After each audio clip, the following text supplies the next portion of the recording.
Здравейте, прекрасни! Добре дошли заедно с мен Силвия в света на Таро, психология и езотерика. Гаданието днес е на тема "И двамата мълчите, какво следва?". За онези от вас, които имат отношения, но в отношенията няма яснота, или двамата сте сърдити един на друг, или единия се разсърдил. Два варианта. Първи вариант бял цвят, втори вариант червен. Изберете интуитивно цвета, който ви привлича по-силно. Мислете за вашия любим, съответно любима. Първи вариант бял цвят.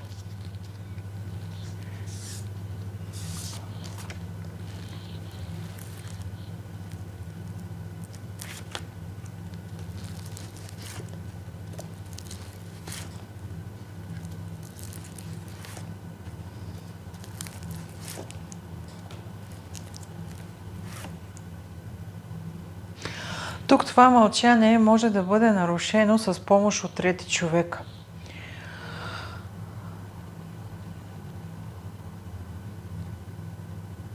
Как ще се случи? Кога ще се случи? Гаданието е общо, но тук биха помогнали ваши близки, ваши приятели, ваши роднини.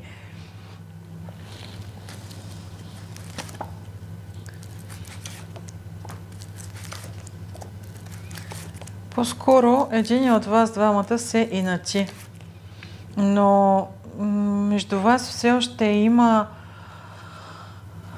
възможност за подновяване на отношенията, защото и енергийно тези отношения не са изчерпани.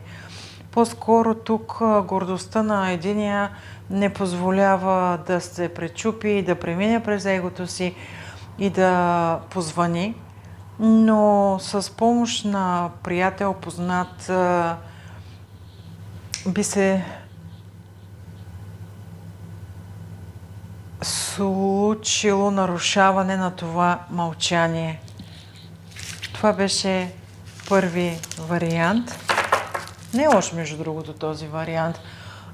Има потенциал във вашите отношения. Това не е края между вас. По-скоро наранено его. Втори вариант. Двойки.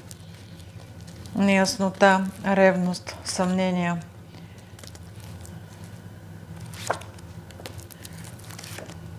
Да, милички. Тук ще има комуникация, ще се изяснят нещата, няма да продължат все така, т.е. но тук имаме или изневяра, предателство. Ако говорим и Таро, че голям процент от вас са семейни, в много сериозни отношения са били и се е случило предателство, разбрали сте за някое нещо или за нещо, да, има доста голямо емоционално страдание, но ви се дава също възможност тези отношения да преминат на абсолютно различно енергийно ниво, много по-стабилно при работа и от двете страни. Благодаря ви, че бяхте с мен и до скоро!